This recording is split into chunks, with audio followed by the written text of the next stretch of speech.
Hi, and welcome to an episode of the Verbal Echo podcast. Today, my guest is Manpreet Bawa, and he was born and raised in India.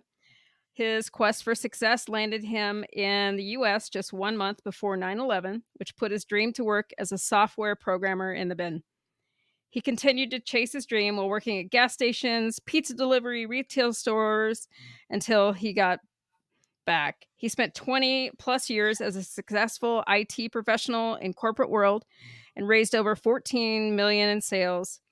But he was unfulfilled and unhappy for not being in control. Suddenly, he realized if he died tomorrow, all he'd be known for was 20 years of career success and nothing else. It wasn't enough for him, so he worked feverishly to get out of an unfulfilling rut.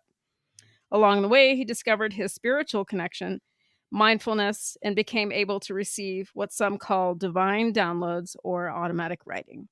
This helped him find deeper meaning to his existence. Now he helps other successful professionals find purpose and meaning after success.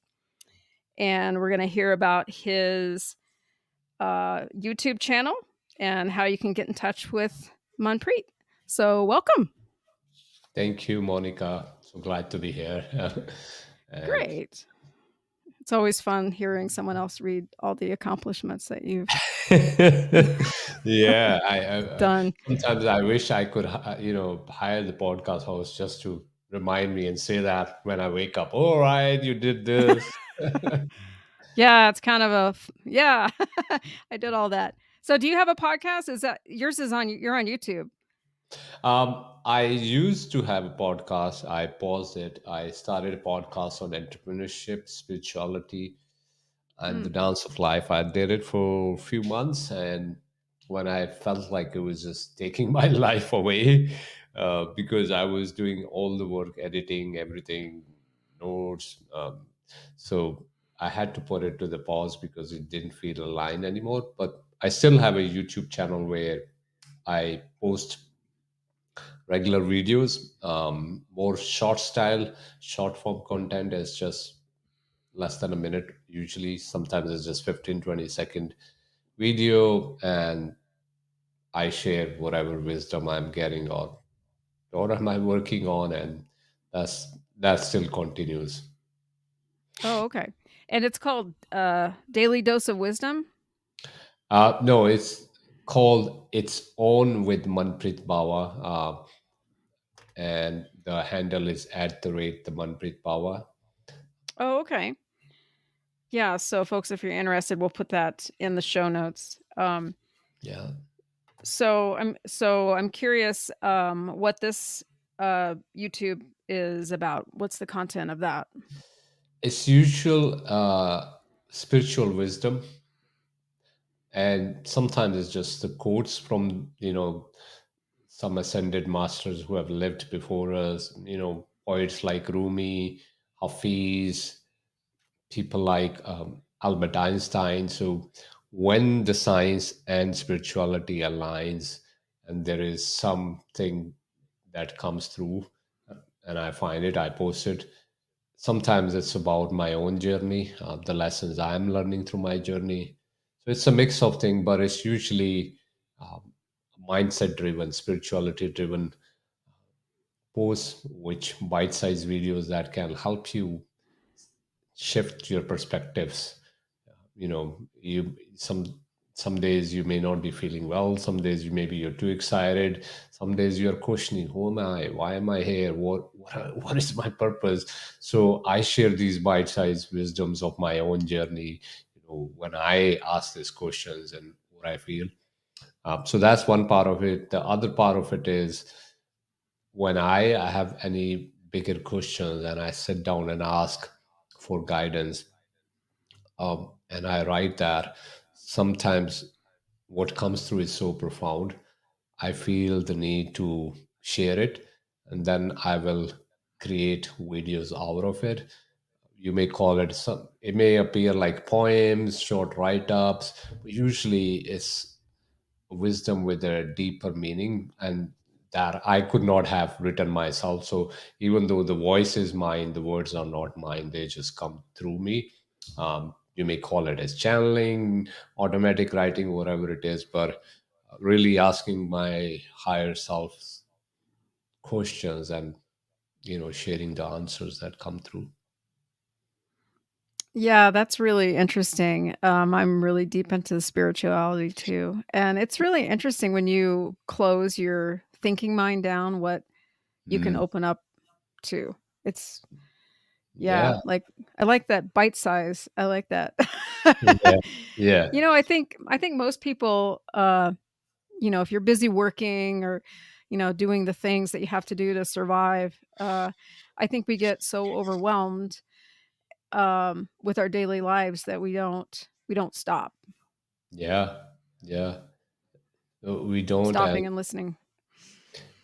yeah, and that's when you need just little nudges there. So my videos are like little nudges there that help you stop and in for a moment, listen to yourself. And a lot of time they are just question based, so you can find your own answers through them. So I'm not necessarily always giving all the answers because I don't have the answers, but the questions I have for myself, uh, I share those questions in a hope that the way it helps me contemplate and find deeper meaning of our existence, it can help others. But it's always with the questions. I can give you all the answers, but nothing helps as much as the questions, because questions lead you to find your own answers. Those answers are yours. They are more meaningful than what are whatever I may blurb out over here.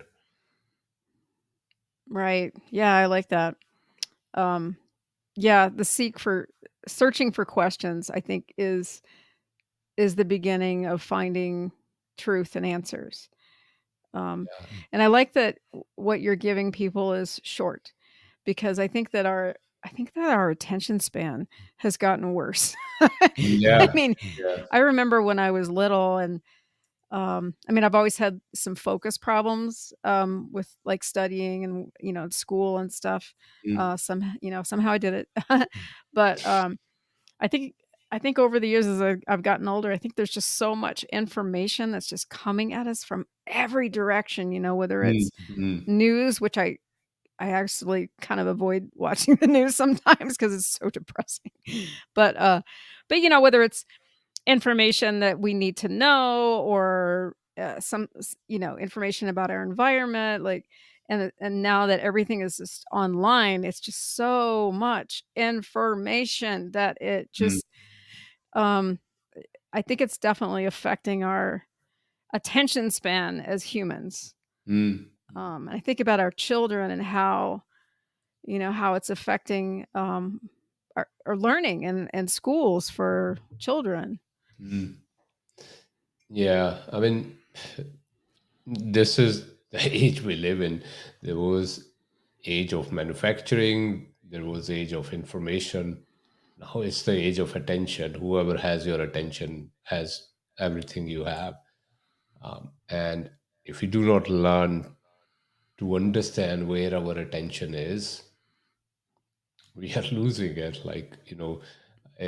That's all mindfulness is, just learning to understand where is your attention, and then being mindful to direct it where you want to be, because there's everybody is trying to grab your attention. You open LinkedIn, you open Facebook, you open YouTube, everybody just wants your attention. But the question is, do you know where your attention is, or do you let it go when you, especially with YouTube or Instagram reels or TikTok, you open the phone just to see one video, and then next thing you know, you're sitting there scrolling for hours, like swiping left, right, whatever it is. And that's the power of the technology that has taken your attention away. And um, we do not do ourselves favors if we do not learn how to bring that attention to where we want it to be. And we all have to learn in this age. It has become harder to keep our attention. We need to learn. Yeah, yeah, that's so true. Over the weekend, I got the chance to see, Oppenheimer. Mm, And it's funny that you mentioned Albert Einstein because, he was a key figure in that movie. It was kind of a mm. it was a really depressing movie. Uh, But, and then it's just such a he was such a complicated, character, but I like that they brought Albert Einstein in mm, because he was, pretty, even though he was this great mind and very, um, cutting edge scientific, and it's just like he was such a deeply spiritual person too, it sounds like, or it seemed mm, like, and, it's just interesting, to see their perspective on that, and one of the mm, things they said was, we've basically, or I think I heard this afterwards 'cause someone else was talking about the movie, and they were saying, like, we have this incredibly destructive weapon mm, that we've unleashed upon the earth, and someone else, I think it was another podcaster that said we are far too violent of a species to be this smart. mm. And the most destructive weapon that we have now is the internet. And how it's shaping our thought processes, and it has the ability to control us. And so I think your mission of being mindful of where your attention goes um is really more important than ever, because you can Yeah. choose what gets your attention. Like, yeah, you can scroll on TikTok and watch a bunch of crazy videos. It's okay if you give yourself a minute, say, "Okay, I'm only gonna watch this for 5 minutes," but how many of us have that control Not to much. watch 5 minutes of stupid videos? Like, and that's the thing. That's the game. That's the drug. Mm, mm. You're like, "Oh, I'm just gonna watch 5 minutes." No, 20 minutes later, you're like, "Ah, I have to Yeah. stop this." Yeah. It's the, when we were growing up, or when parents were growing up, we didn't have that many modes of distraction. Life was much simpler. You had TV, radio, or newspaper. And uh, so you were out more because there were no modes of distraction. And now the modes of distractions are endless. Not only they are endless, they are on your fingertips. That is the danger of it. Like earlier, we had to work to get that. There was only certain times that there were programs on TV, and outside that, you would have to go out, find a club, find a theater, or something to do. Find that mode of distraction. Now it's on your fingertip. You can order Netflix. You can go on Amazon Prime. So work is harder in terms of your being mindful and keeping your attention. It's harder than it was ever before because of the technology there, and it's nothing to blame on technology. We have created that technology, and it is really good to grab our attention, and so we just have to become better than that technology so that it does not steal our attention, and it does not become the master. We are the master, but if we just give it away, then you cannot blame it on technology. Right. And that's where mindfulness comes in. Yeah. Yeah. And I'm curious about your own spirituality and how you've incorporated um, that into your work as far as like business and career. And Yeah. how do you mesh the two where you've got this, both sides of your brain are working, and I think that's balance. I think it's good. You have to be able to balance that. You Mm. can't just step out the door and say, "Okay, now I'm this person. Yeah. I'm gonna be this person today, and this is what I'm doing until 5 PM, and then I get to turn a switch, and now I'm like this holistic, spiritual, mindful person." Like, you can't. It doesn't work. It just causes you anxiety and stress. So how does it work for you as far as meshing both sides of your life? Yeah. You said it right. It's not a switch you cannot turn on and off. It just goes along. So you need to learn how to weave in together that. the thing that I had to learn was that so long that I can, so long I keep pushing something to the side, thinking that something other is better, I'm just always going to be in struggle. I'm always going to have that anxiety because I am discarding this for that, and that always changes. It doesn't matter that this and that always changes, right? Sometimes it's meditation for TV. Sometimes is partying for instead of meditation, sitting down with friends. So my philosophy or the wisdom that helped me shift was I want to find what am I resisting. So my question in every moment is when I'm feeling unease, anxiety, or anything that is not natural, that is not keeping me calm, the first question I have to ask myself is what am I resisting in this moment? What am I trying to discard? What am I seeing that is worthless? Right? Because it's in that seeing, feeling that resistance and pushing away that I'm creating that unease. You wouldn't have unease if there was no resistance. You are resisting to something that is there. So that's the first step when I ask and I look at it. Okay, what is it? Sometimes is some person I don't want to have that conversation. So why do I not want to have that conversation? So I have to ask those questions. What is it about that person, about that conversation that is reminding me of myself that I'm hiding, that I'm trying to hide? And underneath is where you figure out, okay, it's not about that person.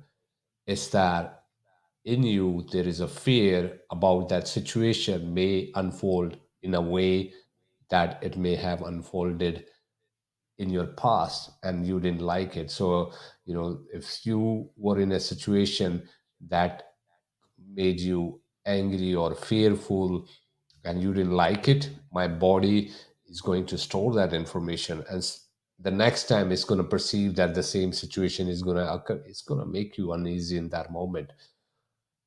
So to balance it, the first thing is to ask those questions like, what am I resisting? Trying to find where is the root cause. But that will only happen when you are able to connect to yourself, when you're able to build practice that allows you to seek those answers, that allows you to become an observer in your life. So here I'm living, I'm having a conversation, but then there is also part of me that is looking at this conversation unfolding and can say, okay, this is right, that is wrong. In my head is saying, oh, don't say that word. When you make that person that is saying, say this, say that, as an your ally, then you start to have a little bit more harmony in your life. And for that to happen, you have to practice. I mean, when I started meditating or learning about mindfulness, I did not know what it meant.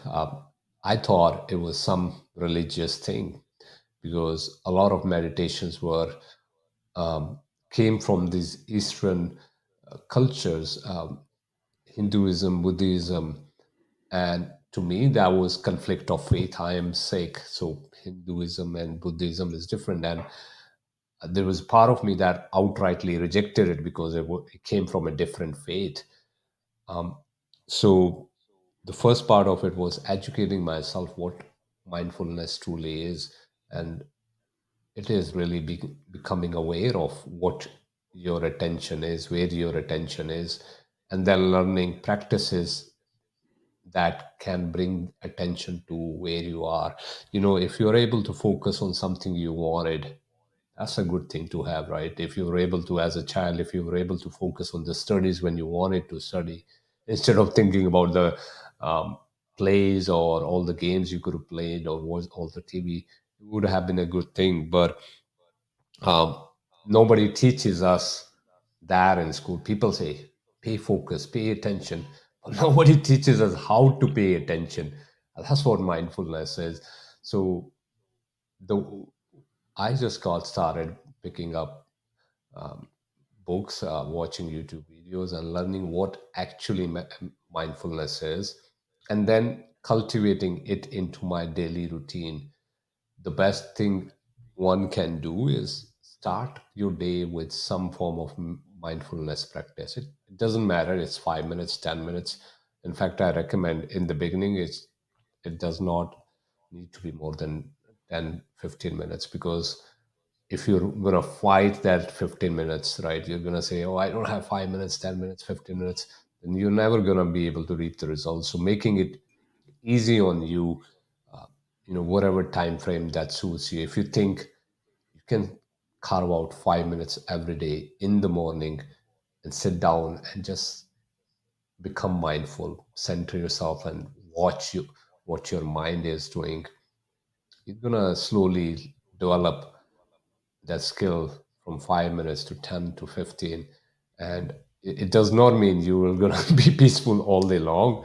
It just means you are able to catch yourself losing your mind at the things that are not important quicker than you do. I mean, I've been practicing it for 3 years, but every day I still lose my temper from day to day. I still lose my patience. I still get anxious. So I still have all the neuroses that existed, but it's just easier for me to catch myself and come out of it, where it used to take days to come out of. So, oh, that person said that. How could they say that? It just takes me moments now. When I catch myself, I am able to ground myself and come back. So the long answer to your small short question is that you have to develop a practice. You have to recognize is if you do not know where your mind is, where your attention is, you are going to be prisoner of somebody else's mind who knows how to capture your mind. Yeah, I like your, expansion on that. Have you ever used any of the apps like Headspace or Calm? I love Headspace. No, I haven't, but I have used guided meditations. I mean, it helps. I still use Mhm. guided meditations, and they're for different people. I mean, there's so much uh, content available on different types of meditation, whether it's Headspace, Mindspace. There's free one like YouTube. You can just go on YouTube, play it. There are so many other free apps that one can use. The idea is to begin with and play with it, have fun. When you start to have fun with this and use it as a play, it's just so much more powerful, and um, you don't feel that pressure of doing it. Yeah, in the beginning maybe it is like a task, but at some point it needs to become natural to you. Like, there are days when I don't sit down and meditate. It's not about sitting and meditating when I cannot have time to do it. Like this morning, usually I sit down and meditate for 1 hour. This morning I got up late, I just sat for 15 minutes, and which is fine. I mean, it's not about shaming yourself when it becomes a task that you have to checklist every day. You lose the benefits of actual thing that it's going to bring. It is not a task. It is a way for you to know yourself more. It is a way for you to connect to your deeper psyche that you don't know about. You do things, but why do you do certain things certain way? We can easily say, oh, I've always done this, but why? So it's for you to get those answers, understand yourself better, and it, so long it is a task, the checkbox item is just gonna not give you the value. So yeah, I mean, you can use apps, YouTube, whatever works for you. There's plenty of material. Yeah, there's so much free stuff out there. I mean, YouTube, there's also I was gonna mention for I'm there's a free mindfulness-based stress reduction program.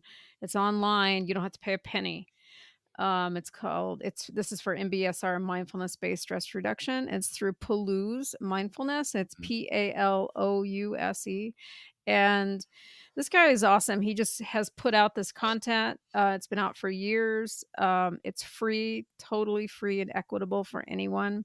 Mm, And then so that's really a great it's an 8-week program, but it's really kind of a deep dive into it, and it helps you it just exposes you to so much content that's free. Videos, guided meditations, that sort of thing. But, yeah, lots of resources out there, whether you're using an app or YouTube. Yeah, and, I like that you said it's not a task, it's a practice, and that's the thing is you can practice uh, starting with 3 minutes. Like, if you mm. have 3 minutes, and who doesn't have 3 minutes?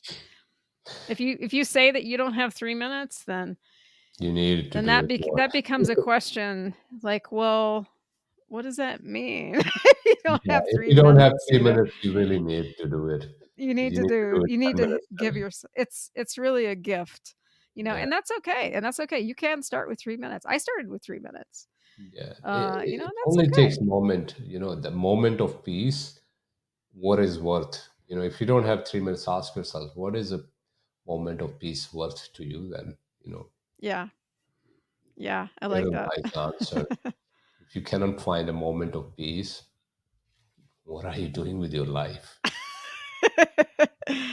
It's not gonna be very fulfilling, that's for sure. Yeah, and it's hard, yeah, so I like your wisdom on this, definitely. I'm interested in your journey here. So you came from India, and, you came here right before 9/11, Yeah, and I'm curious about how you felt when that happened and you just got your feet landed on this new soil and you're like, oh wow, really?" It's just yeah. I'm curious about that transition. Hmm. I was 23 at that time.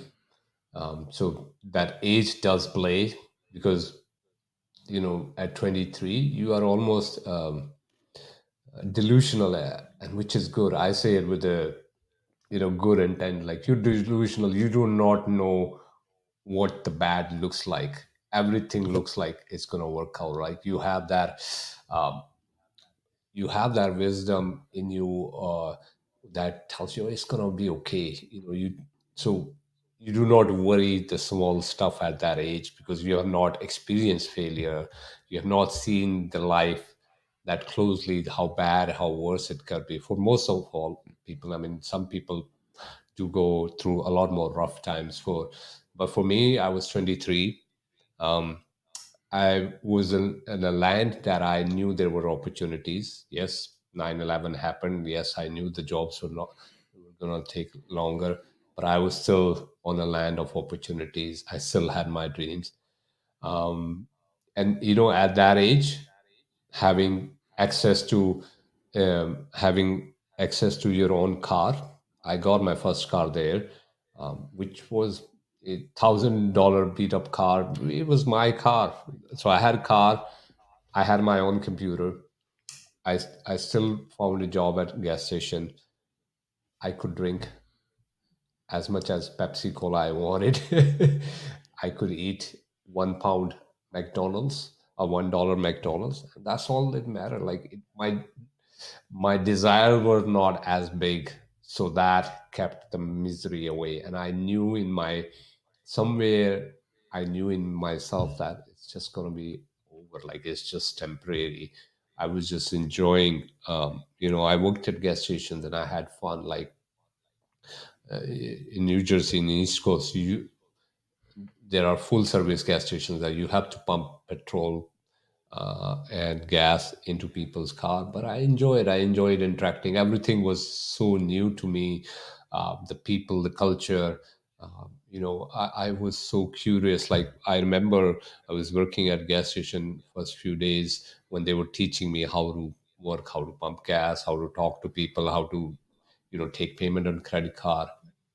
When somebody would come, I'll pump and I will just look at how they're talking, What are they saying to each other in the cars? These people sitting. I was just so curious to, see. It was everything was just so new and so different from where I've come. One of the guys pointed out. He says, "Don't look at these people. They will feel offended. They'll not like it if you keep looking. It will feel like a stare." And I did not know. In India, it was just common to look at people, and so there were so many cultural differences that I had to learn, and I was just picking up new things. I was just excited. I was in the US. For every person, all my friends who dreamed of going to be US, I was the one there. So I was living my life. It wasn't what I planned, but I was enjoying it, and I think I'm glad I was so uh, delusional in a way that I did not think if it as a misery. I thought it was just all good. I all saw everything to be good. Being able to drink that uh, $1 Coke or $1 burger, having my own car. I just felt it was all great. I laughed when you said $1,000 beater car. I think Yeah, we've all had those. mm, Hey, man, it gets you from point A to point B, and that's okay. yeah. It was a car. We've all done that. We have all done it. It was the thing was it was my first car. The Right. first is you always remember the first. It was beat up, but it was the first car I had. Prior to that, I had not even driven a car. So uh, when you get something that you didn't have, just appreciate it. I loved it. Had good music. It was old Mercedes. I think it was a 84 model or something, but it worked. It took me to A Yeah. to B, and I was not dependent. Yeah. Before I got that car, somebody had to give me a ride to work. So now I had my own car, so it was freedom. Yeah, the freedom. Yeah, freedom. The freedom of, "Oh, now I can go get my dollar hamburger and my I can go to McDonald's by myself." Yeah. I remember thinking that's so funny. I remember thinking that exact same thing when I was 16 and I had an an old beat up car that was my mother's, and she gave it to me, and I actually wrecked it when I was, like, 18. She was so upset. "Sorry, mom." But, I remember the same thing. I had gotten my license, Mm, and I was like, "I am gonna go to McDonald's right mm, now, and I can do it because I can drive." And I think we all forget about that feeling of gratitude. It sounds like you came here with just a sense of wonder and gratitude and learning mm. and accepting people who would give you insight into culture and Yeah. like how to blend in or how to do that thing. And I can imagine that must have been like really challenging in some ways and easier in others. So Yeah, I think at that age it was just easy. The thing is, when you don't know what bad is, everything else was just good. So, if hmm, I was born and raised, compare it to somebody who was born and raised in America, always had those resources, it would feel like really bad. But comparing to somebody who never had what somebody in average American would call as bad, it was just so great. So I'm glad I never had a insight into what bad looked like, that it was just great for me. It was not intentional, like it was not like I was telling myself or making myself believe. It was just so naturally good to me that it helped me get over the hump easily. If I thought I was being miserable, I didn't have job and all those kind of um, thoughts, it would have been really hard to survive. So I'm glad I did not have those thoughts or luxury to compare right. with. I think it's cool that you worked at a gas station. Mhm. And you also delivered pizzas.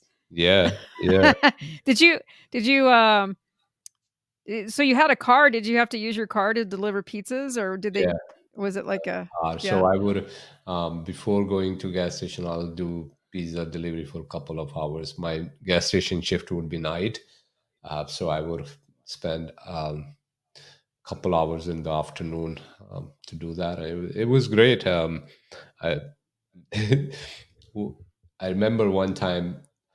I took the pizza. This is a funny story, and I was like three or four pizzas in my car, and I had one of those Nissans at that time as another car where you had those cars that it would automatically lock the door. So I, Yeah. unless you stop the car, or I don't remember how it functioned, but all I remember it, I got to the customer's house. I'm standing right in front of it. I get out, I ring their bell that I'm here, and I go back to car, and car is locked. It's running, it's locked. The Oh, pizza are no. inside, and here am I, like, and the customer comes in, and I'm like, I don't know what to tell him either. So I first I call back to the store, and I tell the manager, this is what happened. Is like, do you have AAA? I was like, I don't have AAA. Who spends money on AAA? Like, Like, pizza now stores. you do. Yeah.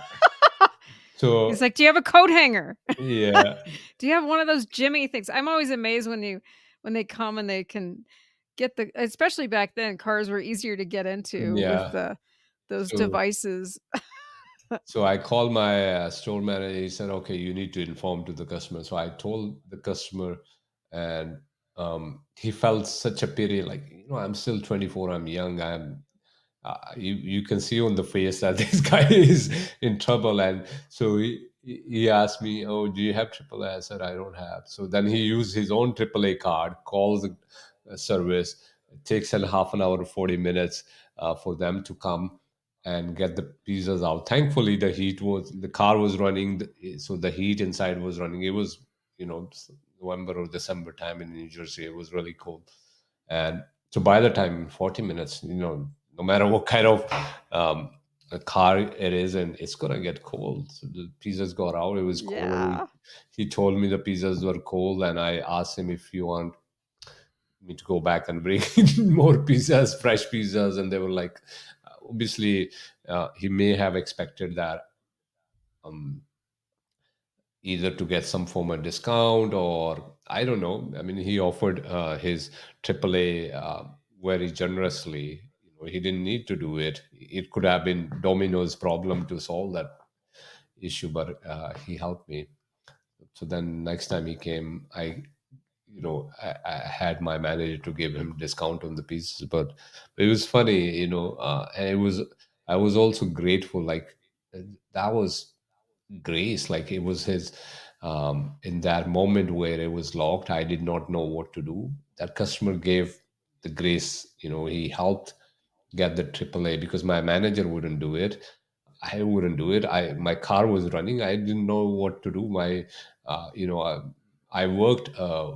I think I worked 40 or 50 minutes away from where I lived. So for anybody to come, it would still be um, long time. So I always had this grace of unseen hand. You may call it God's grace. You may call it universe grace. But I always had this helping hand, this grace above me that took me away in these situations, that helped me navigate when I just didn't know who to ask.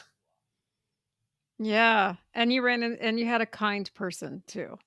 That's the thing. Yeah, You coulda had any customer, but that customer that you got was kind. I always found this is the thing. I don't know how, if there is a thing like being lucky. I was always lucky to find kind people. When I first landed in um, uh, US, when I first started my job, the job was because this was gas station. It was 50 minutes away.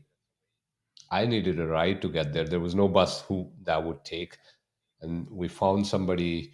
Um, somebody said this X person works in a gas station that's probably 10 minutes more away from there, but and he lived there, and they found the number, and the person said, "Yeah, I'll take him every day." And there were days because I worked 12-hour shifts, 7 days a night. That and when I'll come back, I'll sit on computer or TV, and the time will fly, and I'll not sleep and have enough sleep, and I'll not get up on time. and he'll come, he'll knock on the door only to know that I have slept, and then he'll wake me up. He'll never left without taking me. It got him late days because we always had 5-10 minutes margin, and if he's now waking me up, it's going to take me 5-10 minutes to get ready, and so I'll get late, he'll get late. And because and gas stations, you're working on shifts, you're relieving somebody, the other person is waiting anxiously for you to come on time so that person can go. But he never left me.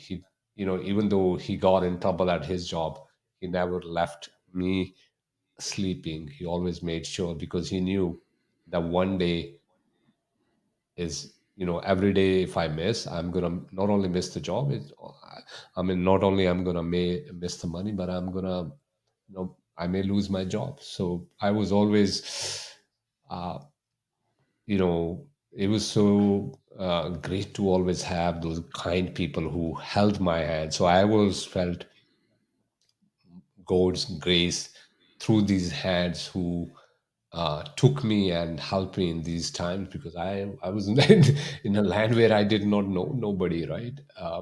Right. Who does that when you don't know who will stop and wait for somebody who's not even related to you, just to make sure this person can make a living? You will pick him up and take him to the job. So yeah, Right. Yeah, that's very kind, and I think that that's when we need that, it comes to us, it does. Yep. and that's part of, like, being connected and, finding that balance and the holism, and when Mm. we need it, it comes to us. I like that. So you ended up in the IT world after all of this pizza delivering and gas station experience, you ended up in the IT world, Mm. and how did you had trained in what was it software or Yeah. what did you do? Yeah, I was a software programmer. Before I came to US, I was already in India. I was working a software programming job. So, so um, this again, another moment of grace. I was working in California on an electronics store. I don't know if you've heard of Fry's Oh, yeah. Electronics. So I was Mhm. I was a cashier there, and I was serving somebody who came there to purchase laptops, and um, and he had bought, I think, 3 laptops or 4 laptops. So it was a big um, amount in a single transaction, right? So um, it needed a supervisor's approval, and the supervisor happened to be my roommate. And so when my roommate came, he was very outgoing. He would, very curious. He would ask questions. He was not shy at all. And so while he was keying his approval, he asked the man, "What are you doing with all these 4 laptops?" And the guy said, "Oh, I run a IT consulting company. I, hire programmers." And my friend jokingly said, "Oh, you can hire him. He'll be a good programmer."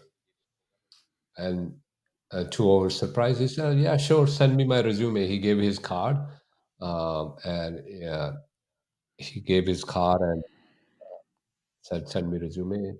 A couple days later, over the weekend, I sent him resume. A week later, he called me for an interview, and in that interview after 4 years, I went for the interviews, and in 10 minutes I was hired, and all by this small accident of, you can say small accident. I just don't think it was accident. It was, Oh, yeah. time had come for me to come back. Whatever I had to learn, I had, and so I got the job, and it's been 17 years I've been working for the same company. That's awesome. I always tell people, like, if you are called to do a job, no matter what it is, if it Yeah. fits if it fits for you, you do it. Don't feel like it's the wrong thing, like, because there's a reason that you're gonna do this job. Mm, You're flipping burgers at Burger King or you're cleaning toilets, like, whatever, like, if you need to do that and you're okay with that and it fits you for the time, like, do it because it's gonna open up the opportunities that need to come to you, mm, and there's a reason that you're called for it. And I think that's so cool that it's like, yeah, that was totally meant to happen. You were meant to meet that person. That's divine intervention. I think that's so amazing. I hear it all the time, but it's so cool to like see it. Yeah, Uh, yeah. Oh, that's awesome. So you've done this in the software world, and you're still doing that, right? yeah. I worked for the Yeah. same company that I worked in California. I went to India. I worked there for a few years, and then when they were starting operations in UK, I came to the UK, and so I've been here now 10 years. Oh wow. Nice. Yeah. Oh, that's so cool. It is a blessing. So, do you have so you mentioned something about the 100 Days of Bliss event.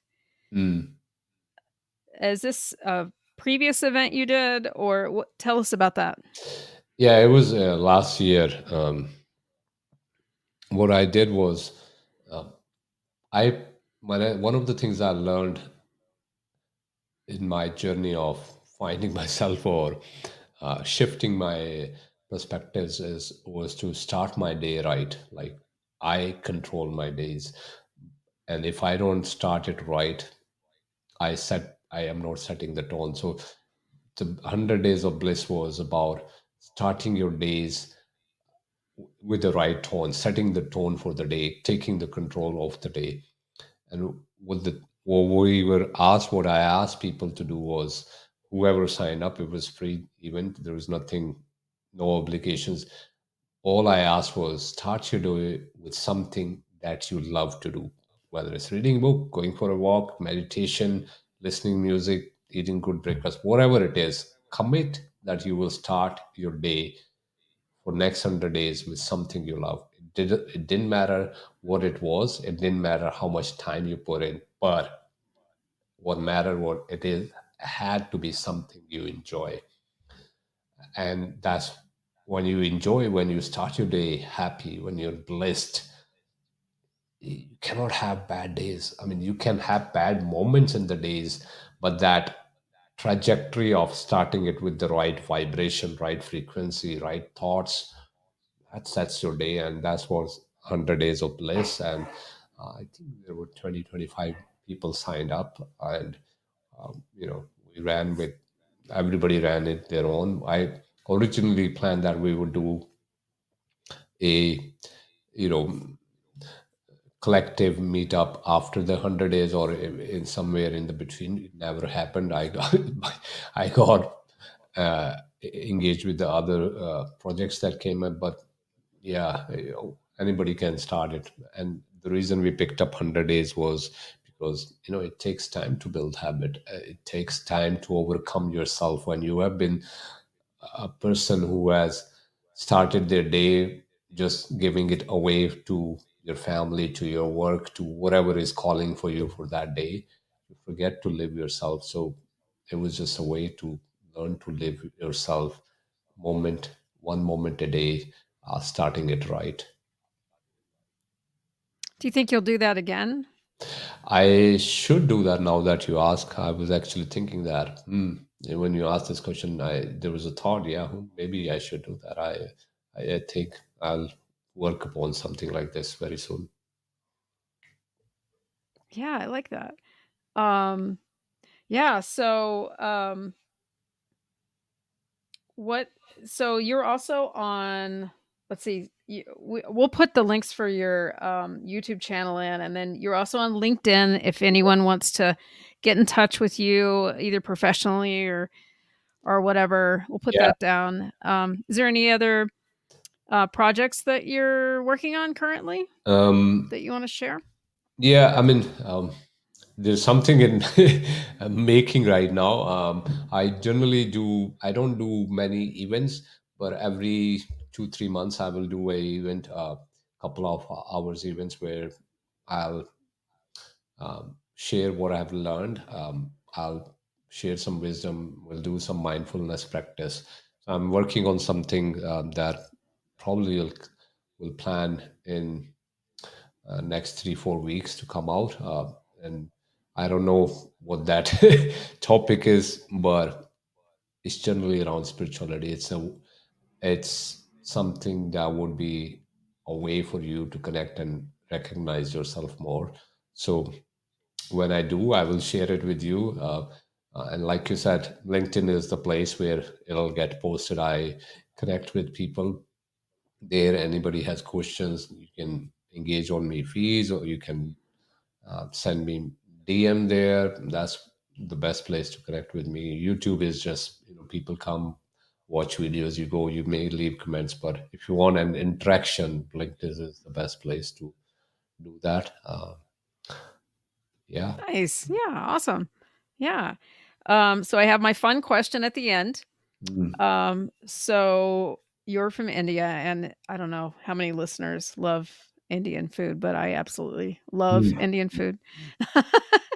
And I'm wondering, if there's an ingredient that is kind of your favorite that maybe not a lot of people know about or have never used before. Maybe somebody wants to get out there and try something different. If you have a special ingredient you want to share or a Yeah. dish or something Um, like that. Yeah. I think a lot, it's not used in American cooking a lot, but one of the ingredients that you'll find in any Indian household is ginger, and it has its health benefit. I use that in tea. It's in every single Indian dish we cook, it's there. So that's one. It's in different ways you could use it. The other is mint. I think people don't use mint. You could use mint in the teas. You can use mint in the sauce, mint sauce. Um, so these are two ingredients I like, and maybe lemon also. Third one, I drink lemon in my water every morning. So that's the third one. I love all those. I use so much ginger in my cooking. Yeah, ginger is Uh, yeah, I'm a chef by trade, so uh, I amazing. I always grab some ginger at the store. I'm always, like, adding and I love making tea with, like, lemon, ginger, and honey, Yeah, and just if I'm not feeling very well, I'll make that, and I'll make it really strong on the ginger side. It just brings up the heat in my body, and man, I don't know, I just love that, especially in the winter, if you're not mm, feeling very good, like, just make that. yeah, There's probably something in Ayurveda with that, I'm sure. yeah, yeah. I mean, ginger. It is said that ginger, lemon, little bit of Himalayan salt, the pink salt, Oh, yeah. um, and honey. You drink it in the morning, you sort of wake up your digestive system. It's good. You don't need to boil it and drink it. You just mix it in the regular water, regular temperature Mhm. water, and that's one thing I have every morning. It just wakes up your. You want to wake your senses up. You want to wake your digestive system. That's the best thing. That's you could do to yourself. So you're not making it with hot water, you're just making it with just water? Just Regular like a water, cool j okay, okay. room Wow. temperature. So I just mix it. Oh, okay. A glass of water, a little bit of honey, a bit ginger, uh, a pinch of Himalayan salt, a little bit, and Mhm. lemon, half lemon, and I'll just mix it, shake, have it. That sounds so good. Now I know what I'm having after this. I love that. 'Cause, it's funny because I always do that with hot water in the winter, but I've never tried that in the summer, because Great. I mean, I drink my coffee, and I love tea, I love to drink tea, but I've never done that Mm. version with, like, room temperature water, so now I'm gonna try that.